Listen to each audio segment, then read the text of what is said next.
సరే, ఈరోజు క్లాస్ తీసుకోవాలా? ఏమొద్దు, మాట్లాడుకుందామా కాసేపు? సరే మాట్లాడుకుందాం. మాట్లాడుకోవచ్చా? రైట్. పిల్లలు, మీ నాన్న వాళ్ళు మిమ్మల్ని చదివిస్తున్నారు కదా, మంచిగా చదివిస్తున్నారు కదా. ఫీజెస్ కడతారా స్కూళ్ళల్లో? గవర్నమెంట్ స్కూళ్ళల్లో ఫ్రీ ఎడ్యుకేషన్ అట్లా ఏమైనా ఉంటుందా మీకు? మీకు ఫీజు పే చేస్తున్నారా? అవునా?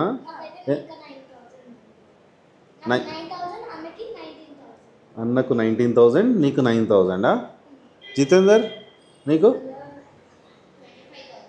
25,000 ఫీజా? 25,000? 45,000? ఓకే. నీ ఫీజ్ స్ట్రక్చర్ ఐడియా ఉందా? ఎంత ఫీజు నీది? 49,000. నీ ఫీజు తెలుసా? తెలీదా? అవునా? సరే, మిమ్మల్ని చదివించాలంటే మీ నాన్న వాళ్ళకు బాగా డబ్బులు ఖర్చు అవుతాయి కదా. అక్కడ స్కూళ్ళకు పంపించాలి, ఫీజెస్ కట్టాలి, ఇక్కడ మళ్ళీ నా ట్యూషన్కి పంపించాలి, మళ్ళీ ఫీజెస్ కట్టాలి కదా. డబ్బులు బాగా అయిపోతాయి కదా. మరి మంచిగా చదువుతున్నారా మీరు? అవునా? అందరు ఫస్ట్ వస్తున్నారా క్లాస్లో? అవునా? అవునా? Very good. మంచిగా చదువుకోవాలి కదా మరి, ఖర్చు పెడుతుంటే. అయితే ఒక్కోసారి ఇప్పుడు మన ఫాదర్ మనకు వ్యవసాయం చేస్తూ కష్టపడి డబ్బులు సంపాదించి మనకు ఫీజు కట్టవచ్చు. అవునా? అంతేనా? లేదంటే ఏదైనా బిజినెస్ చేస్తాడు, బిజినెస్ చేసి మంచి డబ్బులు సంపాదించుకొని మన ఫీజు కడతాడు కదా. లేదంటే ఏదైనా జాబ్ చేయొచ్చు. అట్లా రకరకాల పేరెంట్స్ ఉంటారు. అయితే ఎప్పుడన్నా ఒకసారి బిజినెస్ డౌన్ అయిందనుకోండి, అంటే డబ్బులు రాలేదనుకోండి, మీ చదువు ఆపేస్తాడా? ఏం ఆపేయడు కదా. ఏం చేస్తాడు? ఒకవేళ డబ్బులు లేకపోతే, మరి డబ్బులు లేకపోతే ఏం చేస్తారు? ఇంకా కష్టపడతారా? ఎంత కష్టపడ్డా కూడా డబ్బులు రావట్లేదు అనుకోండి, మీ చదువు కంటిన్యూ చేయాలనుకుంటున్నాడు, మరి ఎట్లా చేస్తాడు అప్పుడు మీ నాన్న? ఏం చేస్తాడు చెప్పండి? ఆపేస్తాడా మిమ్మల్ని? చదువు బంద్ చేయి, ఇక ఏం చదివే లేదు, డబ్బులు లేవు మన దగ్గర, నాతో పాటు పనికి పోతుందా అంటాడా? ఏమన్నారు కదా. ఏం చేస్తారు చెప్పండి? డాడీకి సహాయం చేస్తావు, బాగానే ఉంది, కానీ నేనేమంటున్నా అంటే మీ చదువుకు డబ్బులు కావాలి కదా. మీ నాన్న ఎక్కడి నుంచి తెస్తాడు మరి? అప్పుడు డబ్బులేమో బయట దొరకట్లే, అంటే బిజినెస్ చేస్తుంటే రావట్లే అమౌంట్. రాకపోతే ఏం చేస్తారు చెప్పండి అప్పుడు? బ్యాంకులోంచి ఏం చేస్తాడు? డబ్బులు తెస్తాడు.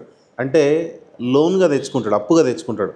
అంటే బ్యాంక్ ద్వారా కొంత అమౌంట్ తెచ్చుకొని ఆ అమౌంట్ను జాగ్రత్తగా పిల్లల చదువులకు ఖర్చు పెట్టేసి మళ్ళీ బ్యాంకుకి ఇవ్వాలన్నా, బ్యాంక్ నుంచి తెచ్చిన తర్వాత ఇంకేం అవసరం లేదా? ఇవ్వాలి కదా, మళ్ళీ బ్యాంక్ వాళ్ళకి ఇవ్వాలి కదా. అంటే వాటిని మనం వింటున్నావా జితేందర్? బ్యాంకు నుంచి మనం అప్పు తెచ్చుకున్నాం అనుకోండి, లోన్ తెచ్చుకున్నాం అనుకోండి, మళ్ళీ రిటర్న్ చేయాల్సి వస్తుంది అమౌంట్. ఎప్పుడు మనకు బిజినెస్ మంచిగా నడిచినప్పుడు మళ్ళీ కట్టేసుకోవాలి కదా. అంటే మీ చదువులు ఆపకుండా మీ నాన్న వాళ్ళు ఏం చేస్తున్నారు? మీరు ఇబ్బంది పడొద్దు అని లోన్స్ కూడా తెస్తారు కదా. అయితే మామూలుగా లోన్స్ తెచ్చినప్పుడు, ఫర్ ఎగ్జాంపుల్ ఒక 1,00,000 రూపీస్ తెచ్చినా అనుకోండి, నేను ఒక 1,00,000 రూపీస్ ఖర్చుల కోసం, పిల్లల ఖర్చుల కోసం ఒక 1,00,000 రూపీస్ తెచ్చుకున్నాం అనుకోండి. ఒకరొకరు ఫీజు 40, 45 అన్నప్పుడు ఇద్దరు పిల్లలు ఉంటారు ఇంట్లో, అంటే 1,00,000 రూపాయలు మినిమం కావాలి కదా. అంటే బ్యాంక్ దగ్గరికి 1,00,000 రూపాయలు తెచ్చుకోవాలి కదా. సరే, 1,00,000 రూపాయలు తెచ్చుకున్నాం అనుకుందాం. 1,00,000 రూపాయలు తెచ్చుకుంటే మళ్ళీ 1,00,000 రూపాయలు ఇచ్చేస్తే సరిపోతుందా, లేకపోతే ఏమైనా అమౌంట్ ఎక్స్ట్రా ఇవ్వాలన్నా బ్యాంక్ వాళ్ళకు? 1,00,000 రూపాయలు ఇచ్చేస్తే అయిపోతుందా? అంటే వాడు ఎందుకు ఇస్తున్నట్టు? ఊకనే ఇస్తాడా నీకు? మిత్తితో పాటు. మిత్తి, వెరీ గుడ్. తెలుసా నీకు మిత్తి అంటే? అప్పు తెచ్చిన పైసలు కట్టాలి, మిత్తి కూడా కట్టాలా? తెలుసా మీకు మిత్తి అంటే? ఏందిరా మిత్తి అంటే? జితేందర్, నీకు తెలుసా మిత్తి అంటే? తెలీదు కదా నీకు? నీకు తెలుసా? తెలీదా నీకు? అవునా? మీకు తెలుసు కదా. మీకు మీ ఇళ్ళల్లో నాన్న వాళ్ళు అప్పులు తెచ్చి మిత్తి కట్టి చదివిస్తున్నారు కదా. Okay, very good. వీళ్ళకి ఐడియా ఉంది, మీకేమో ఏం ఐడియా లేదు. ఎందుకంటే మీ డాడీ వాళ్ళు హాయిగా మీకు తెలియకుండా డబ్బులు కట్టేస్తున్నారు. వాళ్ళు ఏం చేస్తున్నారో మీకు చెప్పట్లే కదా. అంతే కదా, డబ్బులు వచ్చేస్తున్నాయి, కట్టేస్తున్నారు, హాయిగా చదువుకుంటున్నారు మీరు. సరే, అయితే బ్యాంక్ వాడు ఊరికే ఇవ్వడు తెలుసా. 1,00,000 రూపీస్ ఇచ్చింది అనుకోండి, ఫర్ ఎగ్జాంపుల్. నెలైతే 2 lakhs అవుతుందా? అమ్మో అమ్మో.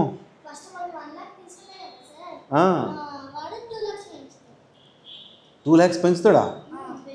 పెంచుతాడంటే నాకు అర్థం కాలే.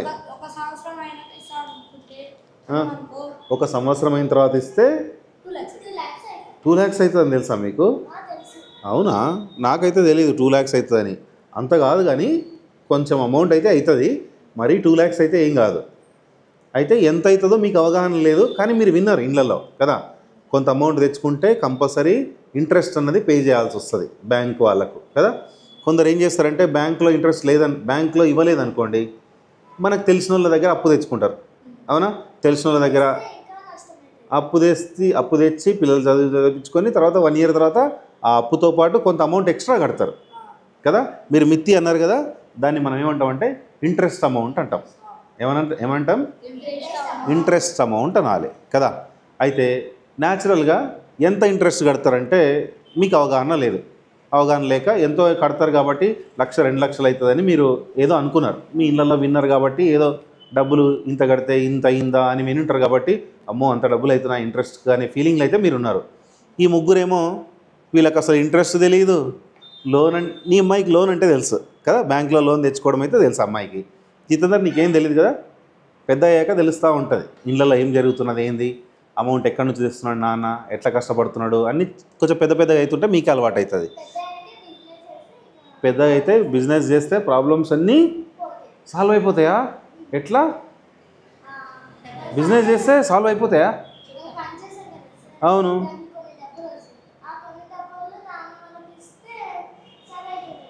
అవునా? ఈరోజు మనం ఇంట్రెస్ట్, సింపుల్ ఇంట్రెస్ట్ గురించి నేర్చుకుందాం. దీంట్లో ఇంట్రెస్ట్ 2 types ఉంటాయి. అయితే ఈరోజు మీకు సింపుల్ ఇంట్రెస్ట్ గురించి చెప్తా. సింపుల్ ఇంట్రెస్ట్ అంటే మనం కొంత అమౌంట్ తెచ్చుకుంటాం కదా, ఆ అమౌంట్కు సర్టెన్ టైం పీరియడ్ ఇస్తారు. 1 year, 2 years, 3 years, 1 year తర్వాత. ఇప్పుడు జనరల్గా మనమంతా వ్యవసాయ కుటుంబాలే కదా, మనం ఫార్మర్స్ అన్నప్పుడు మనకు పంటలు ఒక 6 నెలల్లో వచ్చేస్తాయి. కొందరు 6 monthsలో పే చేస్తామంటారు, కొందరు 1 year అన్న టైం ఇవ్వండి కొంచెం ఖర్చులు ఉన్నాయి ఇంకా సంవత్సరం తర్వాత ఇస్తామంటారు. కొందరు ఏమంటారు, ఒక 2 ఏళ్ళన్నా బిజినెస్ మంచిగా నడిస్తే 2 ఏళ్ళ తర్వాత కడతామని అంటారు కదా.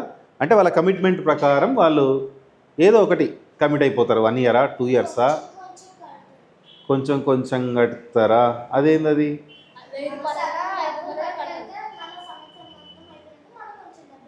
అవునా? అట్లా కడతాడా మీ నాన్న ఇంట్లో? Okay, right. అయితే మనం కొంత ప్రిన్సిపల్ అమౌంట్ తెచ్చుకుంటాం బ్యాంకు నుంచి. తెచ్చుకున్న తర్వాత సర్టెన్ టైం పీరియడ్ ఉంటుంది. 1 year, 2 years, 6 months, ఏదో ఒక టైం పీరియడ్ ఉంటుంది. అయితే ఆ సర్టెన్ ప్రిన్సిపల్ అమౌంట్కి రేట్ ఆఫ్ ఇంట్రెస్ట్ ఒకటి ఫిక్స్ చేస్తారు. అంటే సంవత్సరం అయిన తర్వాత నాకు ఇంత అమౌంట్ వస్తుంది అనేటట్లు రేట్ ఆఫ్ ఇంట్రెస్ట్ ఫిక్స్ చేస్తారనమాట బ్యాంక్ వాళ్ళు.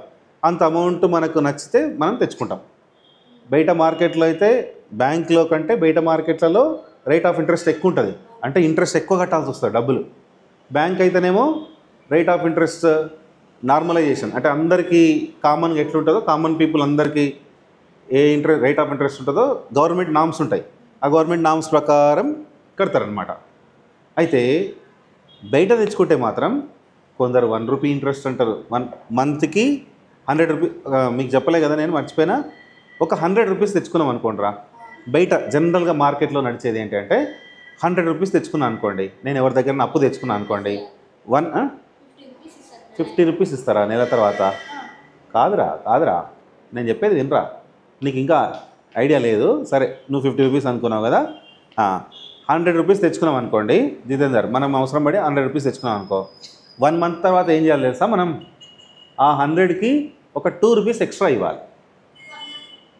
2 rupees ఎక్స్ట్రా ఇస్తామన్నమాట. అది ఇంట్రెస్ట్. 2 rupees అన్నది ఇంట్రెస్ట్. 1 month టైం పీరియడ్లో ఆయన మనకు 100 rupees ఇచ్చినందుకు ఆయనకు మనం 2 rupees ఎక్స్ట్రా ఇవ్వాలి. మనకు హెల్ప్ చేసిండు కదా, అవునా? ఊరికే హెల్ప్ చేస్తారు ఎవరైనా? నాకేం లాభం అని అడుగుతాడు కదా, 2 rupees లాభం. ఎప్పుడు 100 rupees తెచ్చుకుంటే 2 rupees.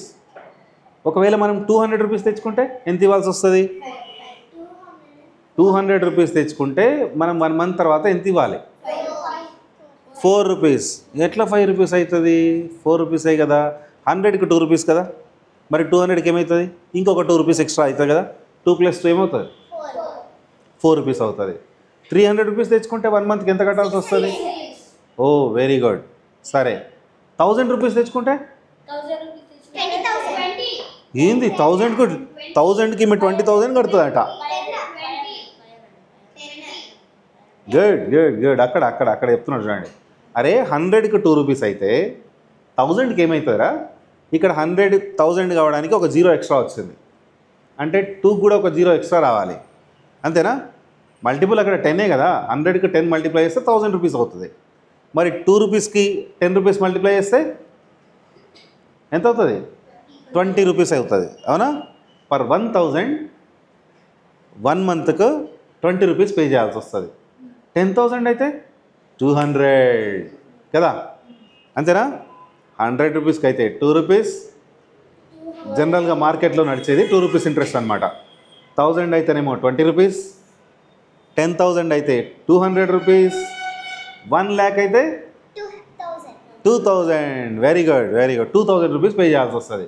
అంటే చూడండి, మన పేరెంట్స్ ఒకవేళ 1,00,000 రూపాయలు మీ చదువు కోసం అప్పుగా తెచ్చుకుంటే ఎక్స్ట్రా మంత్లీ ఎంత పే చేయాల్సి వస్తుంది? ఇంట్రెస్ట్ 2 రూపీస్ ఇంట్రెస్ట్ అన్నప్పుడు 2000 రూపీస్ ఎక్స్ట్రా బర్డన్ అవుతుంది వాళ్ళకు. అది పర్ మంత్. ఒక్క నెలకు 2000 అవుతున్నాయి కదా. మరి 12 మంత్స్ అయితే ఏమవుతుందిరా? 12 మంత్స్ అయితే ఏమవుతుంది? 24. గుడ్. 24 ఏంటివి అవి? థౌజండ్స్ కదా. 24,000 ఎక్స్ట్రా అవుతుంది చూడండి. 1 lakh తెచ్చుకొని మనము, మీరు అన్నారు కదా 1 lakh తెచ్చుకుంటే 1 year తర్వాత 2 lakhs కట్టాలి అని భయపడ్డారా మీరు? ఏం లేదు. 1 lakh తెచ్చుకుంటే బయట 24,000 ఎక్స్ట్రా పే చేయాల్సి వస్తుంది పర్ 1 year. ఇది ఎప్పుడు? మనం 2 రూపీస్ ఇంట్రెస్ట్గా తెచ్చుకుంటే అప్పుడు 24,000 పే చేయాల్సి వస్తుంది. అంటే ఈ 1 lakh పే చేయాలి, దాంతోపాటు అడిషనల్గా 24,000 పే చేయాలి. నేను చెప్పింది ఎవరెవరికి ఏమేమి అర్థమైందో తెలుసుకుందానా ఇప్పుడు? నేను తెలుసుకోవచ్చా? కొన్ని క్వశ్చన్స్ ఏనా? Okay, very good. ఏమైనా అవగాహన వచ్చిందా ఈ మనీ నీకు? మీ ఇంట్లో ఎప్పుడు నీకు తెలియదు కదా ఇంట్రెస్ట్ అంటే ఏంటి తెలియదు. జితేందర్, కొద్ది ఐడియా వచ్చిందా ఇప్పుడు? రైట్. నా దగ్గర డబ్బులు లేవు. నేను 2 lakhs తెచ్చుకున్నా అప్పు. 2 lakhs అప్పు తెచ్చిన. అయితే మంత్లీ 100కి 2 రూపీస్ అని చెప్పినాం కదా. అదే ఇంట్రెస్ట్ రేట్తో వెయిట్ 2 lakhsకి మంత్లీ నేను ఎంత పే చేయాలో చెప్పాలి. మంత్లీ ఎంత? 4 lakhs కాదమ్మా, 4,000. 1 lakh ఎంత చెప్పు? 1 lakh 2,000 అని చెప్పినాం మంత్లీ. మరి 2 lakhsకి ఏమవుతుంది? 4,000 అవుతాయి కదా. 2 lakhs కాబట్టి డబల్ అయింది కదా. సో 2,000 రూపీస్ 1 మంత్కు డబల్ అవుతుంది. 2,000 డబల్ ఏంటి? 4,000 అవుతుంది. జితేందర్, ఇప్పుడు 1 yearకి ఎంత అవుతుంది చెప్పు? 1 మంత్కు 1 lakh 2,000 రా. నేను ఇప్పుడు 2 lakhs కదా తెచ్చింది. 1 మంత్కు 4,000 పే చేయాలి. అట్లా 12 months 1 yearకి అయితే ఎంత అవుతుంది చెప్తాడంట చెప్పనా? నువ్వు చెప్తావు. 48 ఏంటి చెకోడీలా? మరి చెప్పాలి కదా. 48 చెకోడీలు ఇచ్చేస్తావా? 2 lakhs ఇచ్చింది కదా మనకు. 48 అని అంటే ఏంటి ఇస్తున్నావు? 48 నువ్వు 48,000 కదా. 48,000 రూపీస్ ఇస్తున్నాం మనం. Okay, good. నేను 50,000 తెచ్చుకున్నాను. నాకు పెద్దగా 1 lakh వరకు అవసరం లేదు. 1 lakh బదులు 1 lakhలో హాఫ్ నేను 50,000 తెచ్చుకున్నా. సేమ్ 100 రూపీస్కి 2 రూపీస్ లాగా 50,000. వెయిట్ నేను క్వశ్చనే అడగలేదు అసలు. నువ్వు ఆన్సర్ ఇస్తున్నావు 1,000 అని. 10,000. అమ్మో, ఏంది ఇట్లా ఆన్సర్లు ఇస్తున్నారు? నేను క్వశ్చన్ అడగకముందే ఆన్సర్లు ఇస్తున్నారు మీరు. 50,000 తెచ్చుకున్నారు అప్పుగా నేను. 100 రూపీస్కి 2 రూపీస్ సేమ్ ఇంతకుముందు లాగే. అయితే 1 lakh ఎంత చెప్పాను నేను? 2,000 అవుతుంది పర్ మంత్ అని అనుకున్నాం కదా. మరి 50,000 అన్నప్పుడు నేను తెచ్చుకున్న 1 lakhలో హాఫే కదా. ఇప్పుడు 2,000లో హాఫ్ అవుతుంది ఇంట్రెస్ట్ 1 మంత్కి. ఎంత అవుతుందో చెప్పాలి కావేరి. 1 lakh 2,000 అయిందా? 50,000కి ఎంత అవుతుంది ఇంట్రెస్ట్? అర్థం కాలేదా? మళ్ళీ చెప్తా నాన్న. 1 lakh రూపీస్ మనం తెచ్చుకుంటే 1 మంత్కి ఎక్స్ట్రా ఎంత పే చేయాలరా? ఏ పిచ్చోడా, 1 మంత్కి రా, 1 year కాదు. 2,000 కదా. రైట్. ఇప్పుడు నేను 1 lakh అంటలేను, నేను 50,000 అంటున్నా. 50,000 అంటే 1 lakhలో హాఫ్ ఆఫ్ ద పార్ట్ కదా. ఇప్పుడు 2000కు 1 lakh అయితే 2000 కదా, మరి 1 lakhను మనం 50% అంటే 50,000గా రాస్తున్నాం కదా, ఇప్పుడు ఓన్లీ 50,000 తెచ్చుకుంటున్నాను అనుకోండి, అప్పుడు నేను ఇంట్రెస్ట్ ఎంత పే చేయాలని అడుగుతున్నాను. ఇప్పుడు అర్థమైందా? 1000. ఎందుకు? 1 lakhలో హాఫ్ 50,000 కాబట్టి 2000లో హాఫ్ ఏమవుతుంది? 1000 అవుతుంది కదా. అయితే వింటున్నావా, ఆడుతున్నావా? ఆడొద్దు, వినాలి. సరే, నేను 25,000 తెచ్చుకున్నా జితు, నేను 25,000 తెచ్చుకున్నా. 1 monthకి ఎంత ఇంట్రెస్ట్ పే చేయాల్సి వస్తుంది? 2 rupees లాగా. 500? అవునా? నీ పేరు జిత్తా? నువ్వెందుకు చెప్తున్నావు మరి? కాదు కదా. అంటే తమ్మునికి హెల్ప్ చేస్తున్నారా అక్క? వినాలి వినాలి వినాలి వినాలి వినాలి, జాగ్రత్త వినాలి. సరే, నేను 10 lakhs తెచ్చుకున్నా. 10 lakhs తెచ్చుకొని మంచి కారు కొన్నా. 2 rupees ఇంట్రెస్ట్ తెచ్చుకున్నా, ఓ కారు కొన్నా. నేను మంత్లీ ఇంట్రెస్ట్ ఎంత పే చేయాల్సి వస్తుంది? మంత్లీ ఇంట్రెస్ట్ అంటే 20,000. నువ్వేమన్నావురా? ఎందుకురా 15,000 అంటే నోట్లో ఏది వస్తే అది చెప్పడమేనారా? ఎట్లా చెప్పినావు చెప్పరా? చెప్పమ్మా. అరే 1 lakh 2,000 అన్నప్పుడు 10 lakhsకి ఏమవుతుందిరా కదా. మీ అన్న చూడు 15,000 అంటున్నాడు. బుర్ర పని చేస్తున్నట్ట? బుర్ర లేదని అన్నావా? ఉంది, వాడుకోవట్లేవాడు కదరా. చాక్లెట్లు ఈమె తింటుంది కాబట్టి బాగా స్పీడ్గా చెప్తుందా? ఆయన కూడా తింటారా? తింటుంది కాదురా, తింటాడు. తింటాడు, తింటుంది అనొద్దు. చాక్లెట్స్ బాగా తింటే మ్యాథ్స్ బాగా వస్తుందా? అవునా? సరే సరే సరే, నేను ఓన్లీ 100 rupees తెచ్చుకున్నా. మామూలుగా మనం ఇంతకుముందు మాట్లాడుకున్న రేట్ ఆఫ్ ఇంట్రెస్ట్ ఎంత? 2 rupees 1 month కట్టాలి కదా. నేను 50 rupees తెచ్చుకున్నా. ఇప్పుడు ఎంత పే చేయాల్సి వస్తుంది? 1 rupee ఎక్స్ట్రా. 1 rupee కాయిన్ ఇట్లా ఇచ్చేసి వచ్చేయచ్చు. 1 rupee 50 rupees కూడా పే చేయాలమ్మో కదా. 50 rupees principal amount, 1 rupee interest. మనం లోన్గా తెచ్చుకున్న అమౌంట్ ఏదైతే ఉందో దాన్ని ఏమనాలి? ప్రిన్సిపల్ అమౌంట్ అనాలి. ఏమనాలి? సర్టెన్ టైం పీరియడ్ తర్వాత మనం ఎక్స్ట్రా అమౌంట్ పే చేస్తున్నామా, దాన్ని ఏమనాలి? ఇంట్రెస్ట్ అమౌంట్ అనాలి. ఓకేనా? ఈ వర్డ్స్ అన్నీ గుర్తుంటాయా? సింపుల్ ఇంట్రెస్ట్ ఫైండ్ అవుట్ చేయడానికి ఒక ఫార్ములా ఉంటుంది. ఏంటి ఆ ఫార్ములా? ఎవరికైనా ఐడియా ఉందా? మీకు మీ స్కూల్లో చెప్పారా సింపుల్ ఇంట్రెస్ట్ అంటే? చెప్పలేదా? ఎవరికి చెప్పలేదా? PTR/100 అట. PTR/100 అనే ఫార్ములా యూజ్ చేస్తారు. ఓకేనా? నెక్స్ట్ క్లాస్లో మనం ప్రాబ్లమ్స్ చేద్దాం. ఇప్పటికీ చాలు, మీరు నేర్చుకున్నది చాలు.